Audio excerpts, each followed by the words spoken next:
Divya Himachal TV में आपका स्वागत है। आप देख रहे हैं आज दोपहर हिमाचल। आइए शुरुआत करते हैं दोपहर तक की कुछ चुनिंदा खबरों से। सीआईएसएफ के असिस्टेंट कमांडेंट को किचन गार्डन में खुदाई करते वक्त मिला विक्ट्री मेडल। बिजली न आने पर ऊर्जा मंत्री और विभाग के खिलाफ सड़कों पर उतरे लोग। हिमाचल में सांप की ये 3 प्रजातियां बेहद खतरनाक, खेतों में काम करते वक्त रहे चौकन्ना। हमीरपुर बस अड्डा पर मांगों को लेकर एकजुट हुए एचआरटीसी कंडक्टर। आईटीआई मंडी में 10वीं 12वीं के बच्चों की मारुति सुजुकी ने लिया रिटन टेस्ट। और अब खबरें विस्तार से। सीआईएसएफ से असिस्टेंट कमांडेंट के पद से सेवानिवृत्त जमील अख्तर को अपने किचन गार्डन में खुदाई करते वक्त विक्ट्री मेडल मिला है। उन्होंने कहा कि ये victory medal first world war के दौरान भाग लेने वाले जवानों को या उनके परिवार के सदस्यों को सम्मान के रूप में दिया जाता था। इस संदर्भ में वह शिमला और कांगड़ा से भी संबंधित विभाग के अधिकारियों से मिले और आग्रह किया कि 1914 से लेकर 1919 तक ये विक्ट्री मेडल सम्मान के रूप में दिया जाता था और उन्हें ये सुंदरनगर के भोजपुर में उनके किचन गार्डन की खुदाई के दौरान मिला है। उन्होंने सरकार और प्रशासन से आग्रह किया है कि जिस किसी का भी विक्ट्री मेडल हो उसे सम्मान सहित सरकार और प्रशासन पहुंचाने का आग्रह करे ताकि संबंधित परिवार ये सम्मान प्राप्त कर सके। Start sir. मेरा नाम जमील अख्तर है। मैं सुंदरनगर का रहने वाला हूँ। अपने किचन गार्डन की खुदाई के टाइम ये मेडल मुझे अपने ज़मीन के अंदर जो है मिला है। मैं सीआईएसएफ से रिटायर्ड असिस्टेंट कमांडेंट हूँ और 2012 में विशाखापट्टनम से रिटायर होकर आया हूँ। ये मेडल विक्ट्री मेडल इसका नाम है। ये ब्रिटिश गवर्नमेंट के द्वारा प्रथम विश्व युद्ध के दौरान 1914 से लेकर 1919 के बीच में लोगों को प्रदान किया गया।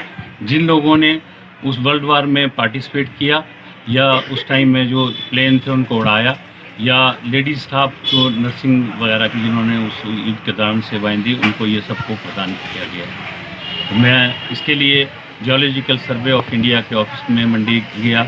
वहाँ लक्ष्मी जी से मिला। उन्होंने मुझे बताया कि मुझे शिमला जाना पड़ेगा इसके लिए या कांगड़ा फोर्ट जाना पड़ेगा। तो मैंने कांगड़ा के ऑफिस में टेलीफोनिकली कॉन्टैक्ट किया। उन्होंने भी इसके बारे में मुझे कोई डिटेल नहीं दी और उन्होंने कहा कि आप दिल्ली जाके इसको जो नेशनल म्यूजियम है वहाँ इसके बारे में बातचीत कीजिए। तो अभी मैं किसी और से इसके बारे में मैंने बात नहीं किया। मैं चाहता हूँ कि इस मेडल को जो है वो प्रदर्शित किया जाए और इसका पता लगाया जाए कि ये हमारे परिवार के किसी सदस्य को मिला है उस वक्त में या किसका है। थैंक्स। पांवटा साहिब सहित चिलाई के लोगों को सुबह 9 से शाम 6 बजे तक शट डाउन का सामना करना पड़ा। इस दौरान लोग पूरा दिन उमस और गर्मी से परेशान रहे। हद तो तब हुई जब 6 बजे के बाद भी लाइट नहीं आई। स्थानीय निवासी दिनेश प्रदीप का कहना है कि विभाग शट डाउन तो पूरे 9 बजे से कर देता है पर लाइट आने का कोई समय नहीं होता। कई जगह तो लाइट 7 बजे तक आई जबकि कई जगह रात 11 बजे। इस दौरान लाइट न आने से परेशान देवीनगर, बद्रीपुर, पुरवाला व अन्य कई जगह लोग सड़कों पर उतर गए और ऊर्जा मंत्री व विभाग के खिलाफ नारेबाजी शुरू कर दी। यही नहीं, जब तक लाइट नहीं आई लोग सड़कों पर ही रहे। नहीं चलेगी बिजली विभाग की लापरवाही नहीं चलेगी, नहीं चलेगी, नहीं चलेगी। गली गली में शोर है। हिमाचल में सांप की 3 प्रजातियां बेहद खतरनाक हैं। अगर ये सांप डस ले और समय पर इलाज न मिले तो व्यक्ति की मौत हो जाती है। सीएमओ डॉक्टर देवेंद्र शर्मा ने बताया कि दुनिया भर में सांपों की 3900 प्रजातियां हैं। इनमें से 270 प्रजातियां भारत में पाई जाती हैं और हिमाचल में सिर्फ 35 प्रजातियां। इनमें से मुख्यतः कॉमन करेट, कोबरा और वाइपर प्रजाति के सांप इतने जहरीले होते हैं कि इनके काटने से व्यक्ति की मौत हो जाती है। बाकी सांप इतने जहरीले नहीं होते हैं।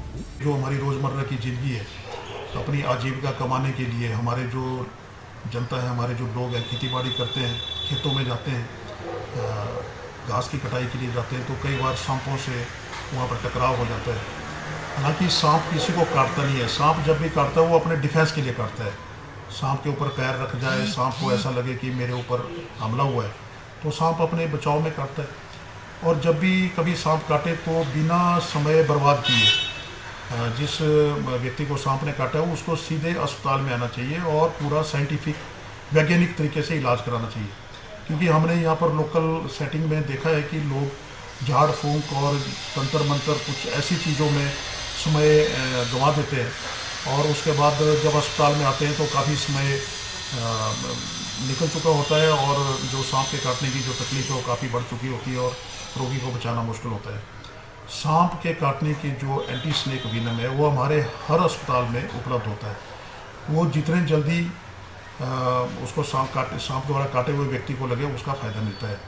हालांकि हमारे यहाँ पर ज़्यादातर जो सांप हैं वो जहरीले नहीं है, एक दो ही वैरायटीज़ है यहाँ पर, जैसे कोबरा है जिसको हम नाग या नागिन या स्पैड लोकल भाषा में बोलते हैं, वो जहरीला सांप होता है। एक करेट है यहाँ पे, वो भी जहरीला सांप है। ये दो तरह की वैरायटी हैं जो ज़्यादा जहरीली है, बाकी जो दूसरे सांप हैं अधिकतर वो जहरीले नहीं है।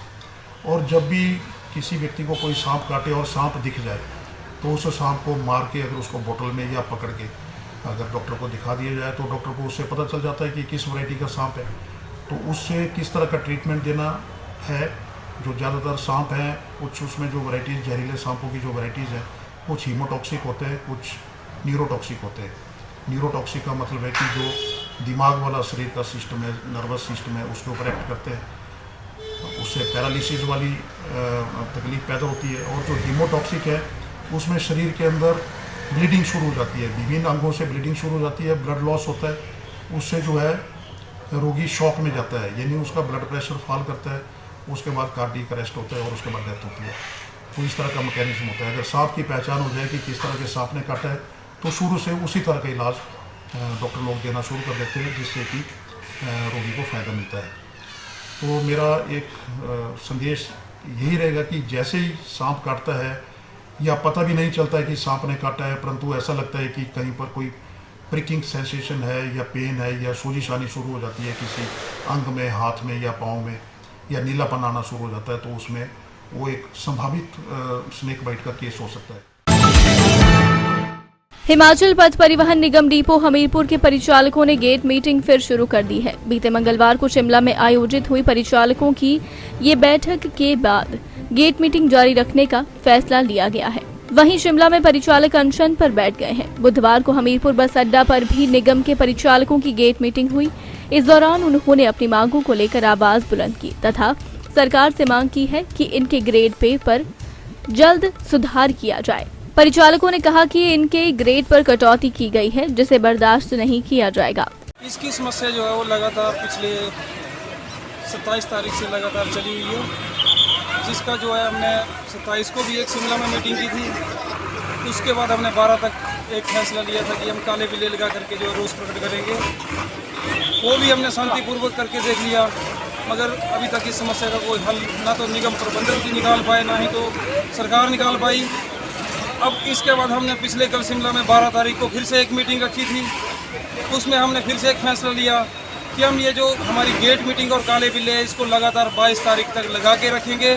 साथ में जो एक भूख हड़ताल का एक निर्णय लिया था उसका जो है तो वो शिमला हेड ऑफिस में वो भूख हड़ताल जो चली हुई है वो हमारा अनशन चला हुआ है, जिसका हमने हाई कोर्ट से परमिशन मांगी थी। और सभी डिवीज़नों को, जैसे हमारे 4 डिवीज़न हैं उनमें नहीं मिल सकी, वो सिर्फ परमिशन मिली हमें शिमला हेड ऑफिस में ही उस अनशन को करने की। तो ऐसा वहाँ पर हमारे जितने भी ये डिपो हैं वहाँ से हर एक 2 या 3 परिचालक जो है उस क्रमिक अनशन में जो हिस्सा ले रहे हैं। ये हमारा तब तक चलता रहेगा जब तक जो है सरकार और विभाग जो है इसकी सुध नहीं लेगी। हमने 22 तारीख तक का अल्टीमेटम जो है वो सरकार को और निगम प्रबंधक जी को दे दिया है। अब इसके बाद अगर फिर भी हमारी मांग पूरी नहीं होती है तो 22 के बाद एक मीटिंग और करेंगे शिमला में। उसके बाद फिर जो आगे होगा का वो तो फिर काम छोड़ो आंदोलन ही होगा।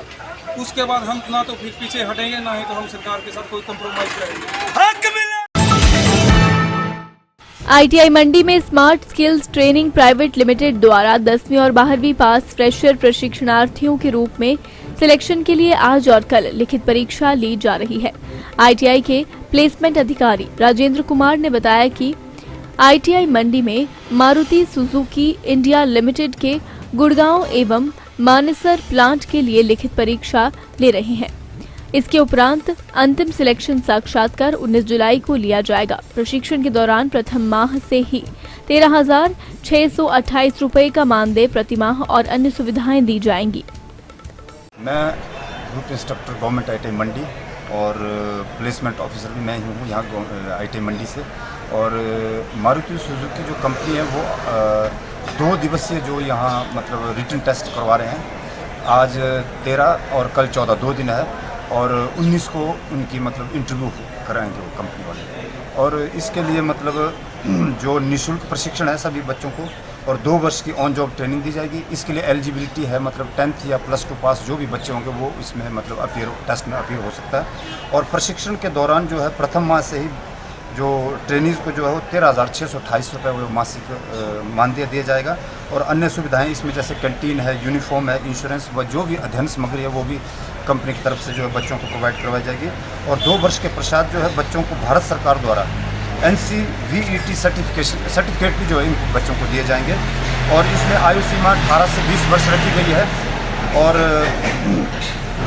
19 तारीख को जो है इनका इंटरव्यू होगा और उसके बाद ये बच्चों को सिलेक्ट करके जाएंगे। और मैं यही संदेश देना चाहूँगा आपके माध्यम से कि जो भी बच्चे जो फ्रेशर है 10th पास है और +2 पास है वो ज़्यादा से ज़्यादा बच्चे आए और इस इंटरव्यू में भाग लें। और इससे अच्छा सुनहरी अवसर शायद ही बच्चों को मतलब फ्रेशर बच्चों को जो मिले।